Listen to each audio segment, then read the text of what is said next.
अल्लाह ही अल्लाह किया करो, दुख न किसी को दिया करो, जो दुनिया का मालिक है नाम उसी का लिया करो। सनशाइन हर्बल मायूस शादीशुदा मर्दों के लिए जड़ी बूटियों से तैयार करदा असरदार दवा। इसके अलावा वजन बढ़ाने और मोटापा कम करने के लिए लाजवाब दवाएं इंडिया में कहीं भी हासिल करने के लिए अभी कॉल करें।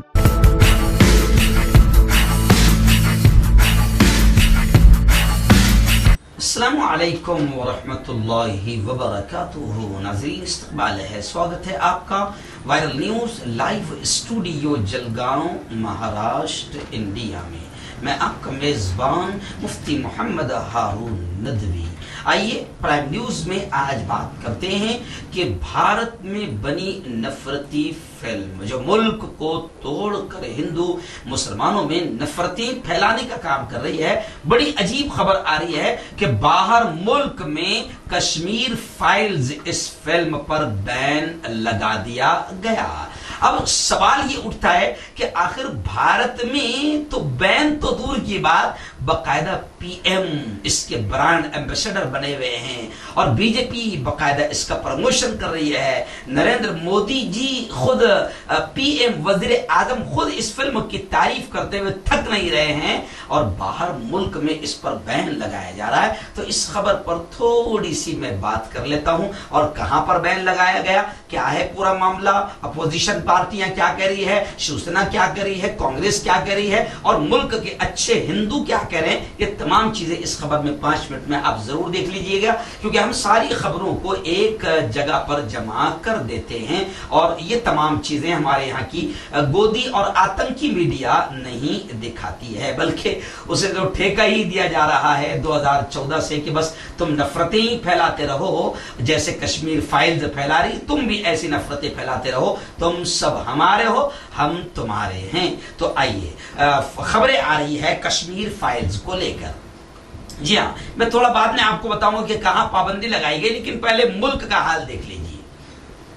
जी हाँ, कश्मीर फाइल्स पर स्क्रीन पर मैं शाकिर भाई से कहूंगा कि दोनों तस्वीरों को दिखाओ कि कश्मीर फाइल्स की पूरी टीम, डायरेक्टर और अदाकार, इन तमाम की पूरी टोली ने बकायदा नरेंद्र मोदी से बकायदा आशीर्वाद लिया और नरेंद्र जी मोदी भी तारीफ करते हुए थक नहीं रहे हैं। और फिर उसके बाद में अभी खबर आ रही है कि पूरा ये फिल्म का जो ग्रुप है, अनुपम खेर समेत अग्निहोत्री और तमाम लोग जो है अब छोटे अब्बू जी के आशीर्वाद लेने के लिए बकायदा योगी आदित्यनाथ से भी मुलाकात की है और उन्होंने भी उन्हें आशीर्वाद दिया। अब जाहिर बात है कि अब कांग्रेस ने सीधा सवाल खड़ा कर दिया है कि आप इन तमाम चीजों से समझ जाओ कि कश्मीर फाइल्स बनी नहीं है, बल्कि बकायदा बनाई गई है। और ये बिल्कुल घटिया और नीच किस्म की राजनीति है कि कश्मीर फाइल जैसी फिल्म को सामने लाकर मुल्क में नफरतें फैलाई जा रही है और नफरतें फैलने से सीधा फायदा होता है बीजेपी को। यही वजह है कि कश्मीर फाइल के तमाम अदाकार से लेकर डायरेक्टर से लेकर कलाकारों के तमाम की पेशानियां और हाथ को चूमा जा रहा है। कभी रूबी का लियाकत जो है बिल्कुल गले से लगकर जो है बिल्कुल, अब जो भी आप कहें या समझें कि किस तरीके से चैनलों के जरिए से प्रमोट किया जा रहा है। मोदी जी उस फिल्म को आगे बढ़ा रहे हैं, योगी जी आगे बढ़ा रहे हैं और बीजेपी आगे बढ़ा रही है, क्योंकि इससे तमाम चीजें सामने आ रही है कि 2024 इलेक्शन की तैयारी हो चुकी है या फिर कश्मीर फाइल्स से की जा रही है। जैसे हिजाब का मुद्दा बड़ा काम आया यूपी इलेक्शन में, तो ऐसे ही कश्मीर फाइल्स जो है वो 2024 तक चलती रहेगी। हमारे यहाँ के शिवसेना के कद्दावर नेता संजय राउत ने भी द कश्मीर फाइल्स इस फिल्म पर बोलते हुए कहा कि जब तक इलेक्शन आएगा तब तक फिल्म चलाई जाएगी। जी हाँ, और इससे किसको फायदा होगा ये बताने की जरूरत नहीं, क्योंकि जो लोग बकायदा इनको गले लगा रहे हैं, इनका प्रमोशन कर रहे हैं, समझ जाओ हिंदुस्तानियों के फायदा किसको होगा। लेकिन अब सबसे बड़ा सवाल ये उठ रहा है कि लोग गोबर भक्तों की अकल पर परेशान है। अंधभक्तों की अकल पर परेशान है कि इनको ये खबर नहीं है कि कश्मीर में 1990 में जब कश्मीरी पंडितों पर जुल्म हुआ तो कांग्रेस की सत्ता या कांग्रेस की हुकूमत नहीं थी। बीजेपी गोबर भक्तों को यह बताने की कोशिश कर रही है कि यह सब कांग्रेस के दौर में हुआ, लेकिन जाहिलों को यह खबर होना चाहिए कि उस वक्त हुकूमत किसकी थी। पहले इसकी तहकीक करो, फिर अपने अब्बा जी से खुद पूछो कि जब जुल्म हो रहा था तो तुम क्या कर रहे थे। तो खैर ये सवाल आप तो उठ रहे हैं। इसी बीच में बड़ी खबर आ गई है कि भोपाल के एक IAS ऑफिसर है नियाज खान साहब, इनका ट्वीट वायरल हो रहा है।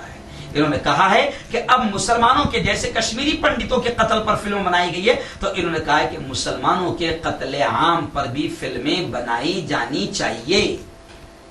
जी हां, खास तौर से मैं तो बार बार कह रहा हूं कि 2002 गुजरात फसाद में जो सैकड़ों औरतों का रेप हुआ, जो कई औरतों के पेट चीरकर तलवार की नोक पर उनके हमल को, उनके बच्चों को उछाला गया, दरिंदगी, हैवानियत, बर्बरता की सारी हदें गुजरात 2002 में सारी हदें बर्बरता की पार हो गई थी। तो अब लोग ये डिमांड कर रहे हैं कि बहुत अच्छा हुआ जो कश्मीर फाइल्स बनकर कश्मीरी पंडितों पर जुल्म को आम किया गया, बताया गया कि जालिम कौन। तो अब और इससे भी बड़े बड़े जालिम कौन हैं, जो अब क्या हैं और क्या कर रहे हैं, उनके भी चेहरे सामने आने चाहिए। खासतौर से लोग अब ये डिमांड कर रहे हैं। वहीं पर मैं आपको बता दूं कि कांग्रेस ने भी कश्मीरी पंडितों के लिए इस फिल्म को देखने के बाद यह कहा है कि पूरी तरीके से घटिया और नीच किस्म की राजनीति हो रही है।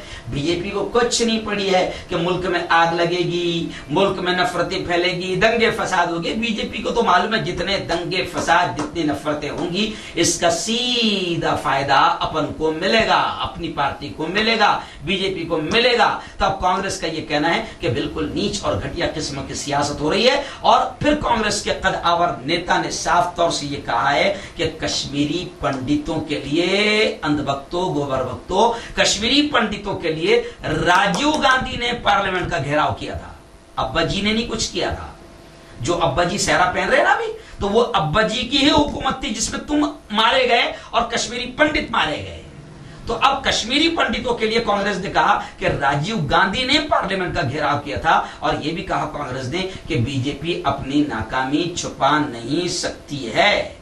जी हां, छत्तीसगढ़ के वजीर आला भूपेश बघेल ने भी कहा कि फिल्म देखने के बाद, और उन्होंने भी क्लियर कह दिया कि यह अधूरा सच है। लोग तो कह रहे कि अनुपम खेर को देखते ही समझ में आ गया था कि इस फिल्म में झूठ ही झूठ रहेगी। जी हां, अनुपम खेर का शुमार जो है वो अब झूठों में होता है और झूठे कलाकारों में होता है, गलत चीजें परोसने में होता है। तो कुछ लोगों ने तो सोशल मीडिया पर कमेंट किया कि हम अनुपम खेर को देखकर ही समझ गए थे कि फिल्म में क्या रहेगा, झूठ ही रहेगा, झूठ को ही परोसा जाएगा। तो अब कांग्रेस का दावा है कि कश्मीरी पंडितों की फलाह और विकास का बेशतर काम कांग्रेस ने ही किया है। जी हां, कांग्रेस ने कहा कि वो कश्मीरी पंडितों के दर्द को समझती है, और राजीव गांधी ने ही कश्मीरी पंडितों के लिए उस जमाने में पार्लियामेंट का घेराव किया था। और कांग्रेस के कद आवर नेता दिग्विजय सिंह ने भी कहा कि नफरत फैलाने वालों का बंडल मोहब्बत के बड़े गट्ठर से बहुत छोटा है। और दिग्विजय सिंह ने बड़ी बात कही कि जाहिलो, जो महाभारत टीवी सीरियल है जो बड़ी फेमस है, जिसको हम सब पसंद करते हैं, उसको राही मासूम रजा ने उसका पूरा मामला स्क्रिप्ट तैयार किया था। जी हाँ, एक मुसलमान ने, तो उसको कहते हैं सच्चाई। जी हाँ, तो ऐसे ही हमारा इस कश्मीर फिल्म का जिसने स्क्रिप्ट तैयार किया, उसने पूरी कौम के साथ, मुल्क के साथ धोखा किया, गद्दारी किया, कि आधा सच बताया। यह नहीं बताया कि उस वक्त अब्बा जी की हुकूमत थी, जो आज फायदा उठाने की कोशिश कर रहे हैं। कौन सी पार्टी की हुकूमत थी? तो दिग्विजय सिंह ने कहा कि ज्यादा सच को छुपाया नहीं जा सकता। लेकिन अब आइए, अब आखिरी जो इसमें अहम मुद्दा है कि जनाब, आप सुनकर ताज्जुब करेंगे कि इस फिल्म पर एक बड़े मुल्क में बैन लगा दिया गया, पाबंदी लगा दी गई, न्यूजीलैंड में। क्योंकि न्यूजीलैंड में वहां पर बाकायदा अच्छे सच्चे हिंदुओं ने भी और मुसलमानों ने भी न्यूजीलैंड हुकूमत को बताया कि ये तो हमारे भारत की घटिया और नीच सियासत है, जिसकी वजह से वहां नफरतें फैलती है, तो वहां की सत्ताधारी पार्टी को इसका फायदा पहुंचता है, इसलिए वो इस फिल्म को सिर्फ चला ही नहीं रहे बल्कि प्रमोशन कर रहे हैं। लेकिन वहां के अच्छे सच्चे हिंदुओं मुसलमानों ने सबने न्यूजीलैंड हुकूमत को बताया कि ये वहां की घटिया सियासत है, प्लीज यहां न्यूजीलैंड में इसको दिखाकर यहां पर प्यार का, एकता का, अमन का माहौल खराब न कीजिए। तो अब ये खबर आ रही है कि मुसलमानों और दीगर कम्युनिटी ग्रुप की तरफ से इस फिल्म के खिलाफ न्यूजीलैंड हुकूमत को जो मेमोरेंडम दिए गए, तो उसकी वजह से न्यूजीलैंड में दी कश्मीर फाइल्स पर पाबंदी लगा दी गई। यानी वो मुल्क और दूसरे मुल्क समझ रहे हैं कि हमारे मुल्क में हम नफरतें फैलने नहीं देंगे, मगर हमारे मुल्क में बनी हुई फिल्म को बाकायदा हमारे वजीर आजम प्रमोशन कर रहे हैं, इसलिए कि हमको नफरतें फैलने से ही फायदा पहुंचता है। तो खैर, मैं इतना ही कहूंगा कि प्लीज घटिया किस्म की सियासत मत करो और मुल्कों को तबाही की तरफ मत ले जाओ। अपनी ये गंदी सियासत और गंदी गलीज और नापाक कुर्सी के लिए इस प्यारे मुल्क के अमन को, एकता को, शांति को खराब मत करो।